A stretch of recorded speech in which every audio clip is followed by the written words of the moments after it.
Some experiences are so strange, so unsettling, that they stay with you forever, like a shadow you can't quite shake. This is one of those stories. It happened back in 2015. I was driving from Phoenix to Las Vegas to visit my brother. It was a solo trip, just me and the open road.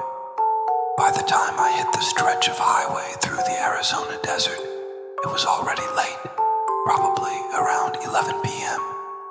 The world outside my windshield was a sea of black, broken only by the silver glow of the moon on the asphalt and the distant, rocky silhouettes. There's a unique kind of isolation out there, a feeling that you're the only person left on the planet.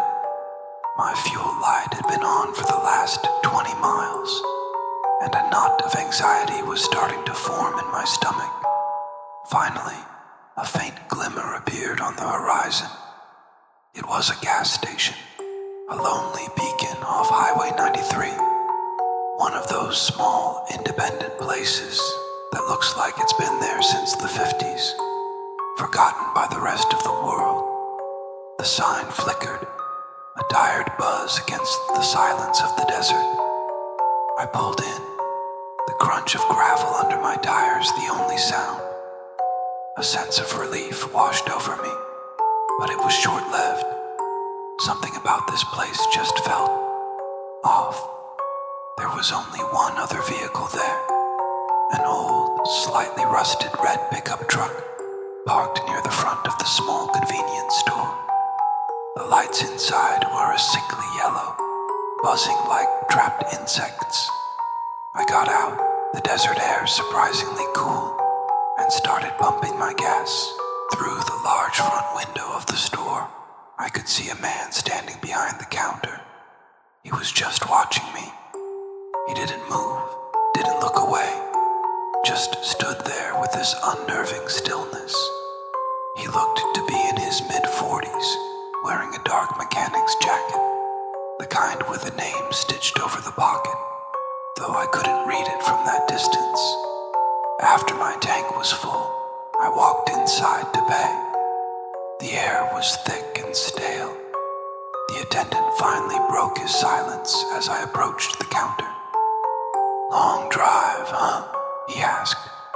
His voice was rough, gravelly, but what was most unsettling was how calm it was. It didn't match the strange intensity in his eyes.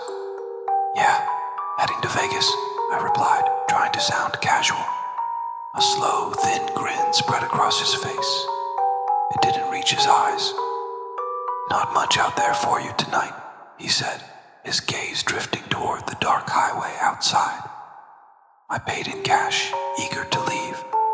The whole interaction lasted less than a minute, but the feeling of being scrutinized, of being judged, stuck to me like tar. I hurried back to my car, the attendant's weird comment echoing in my head. As I got in and shut the door, I immediately noticed something odd. The red pickup truck was gone. I hadn't heard its engine start, hadn't heard it pull away. The desert was dead silent. I shrugged it off, assuming my own engine's hum had drowned it out. I started my car, the dashboard lights illuminating the interior. As I glanced in my rearview mirror to back out, my eyes caught a glint of something on the back seat, directly behind me. I turned around. It was a key, a single metal key, attached to a small, worn plastic keychain from the gas station. I froze. I had locked my car when I went inside to pay. I always do. There's no way someone could have gotten in, placed it there, and left without me seeing or hearing them. My heart started to pound. I reached back and picked it up. The key was warm, not just room temperature, but genuinely warm, as if someone had been clenching it in their hand just moments before. A chill crawled up my spine that had nothing to do with the night air. Who was this for? And how did it get in my car? I didn't want to stick around to find out. I threw the car in drive and peeled out of the gas station, tires spitting gravel. For the first 10, maybe 15 minutes, convinced myself it was just a prank, some local weirdo messing with travelers. I focused on the road, the rhythm of the yellow lines hypnotic under my headlights. Then they appeared. Two pinpricks of light in my rearview mirror, far in the distance. They grew steadily closer until they resolved into the distinct shape of a truck's headlights. It was the same red pickup from the gas station.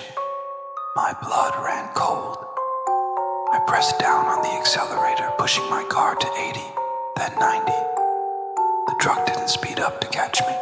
It just maintained its distance, a persistent shadow half a mile back.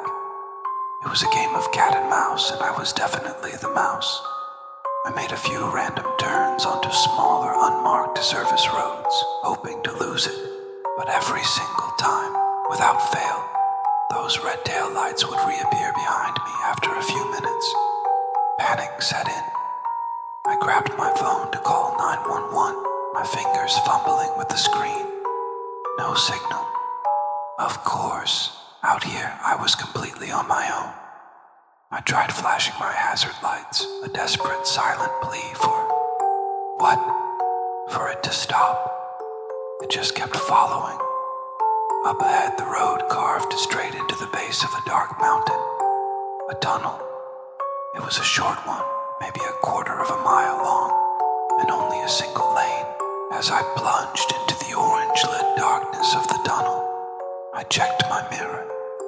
The red truck entered right behind me, its headlights flooding my car. My heart was hammering against my ribs. I just had to get to the other side. Halfway through the tunnel, the absolute worst thing happened. The truck's headlights behind me blinked off. Suddenly, I was in near total darkness, with only my own beams cutting a frantic path forward. The echo of my engine was deafening in the enclosed space for what felt like an eternity, but was probably only 3 or 4 seconds. I was blind to whatever was behind me. Then, I burst out of the tunnel and back into the moonlight. I immediately looked in my rearview mirror. Nothing. The highway behind me was empty. The red truck was gone. It had vanished completely and utterly inside that short stretch of tunnel. I pulled over onto the shoulder of the road, my body shaking uncontrollably. My hands were trembling so hard I could barely grip the steering wheel. That's when I remembered my dash cam. It had been recording the entire time. I didn't dare look at the footage until I was safely at my brother's place in Vegas. The rest of the drive was a blur of paranoia. Every pair of headlights felt like a threat. When I finally arrived, I stumbled inside, plugged the memory card into my laptop, and took a deep breath. I hit play. The footage was exactly as I remembered it.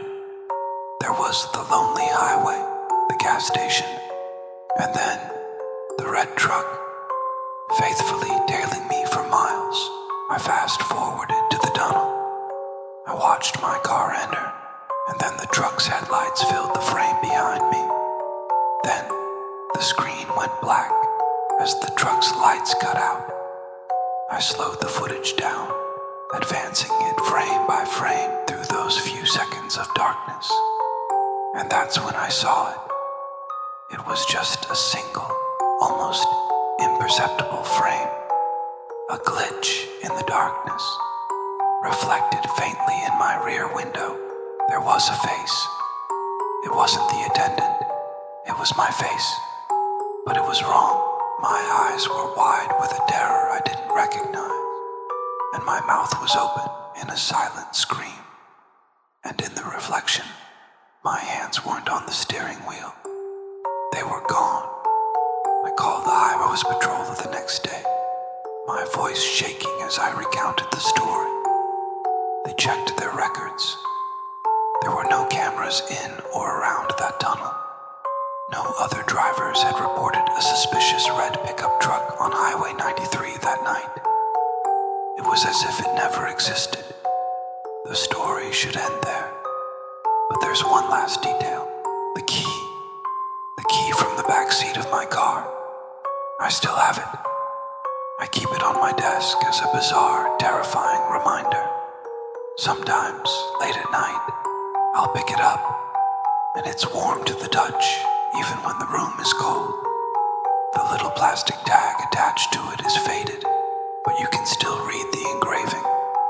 It says Pump 3. The problem is, when I think back to that night, I remember it clearly. That forgotten little gas station in the middle of the desert. It only had 2 pumps. Thank you so much for listening to my story. If you enjoy this kind of content, don't forget to hit that like button and subscribe for more. Stay safe out there.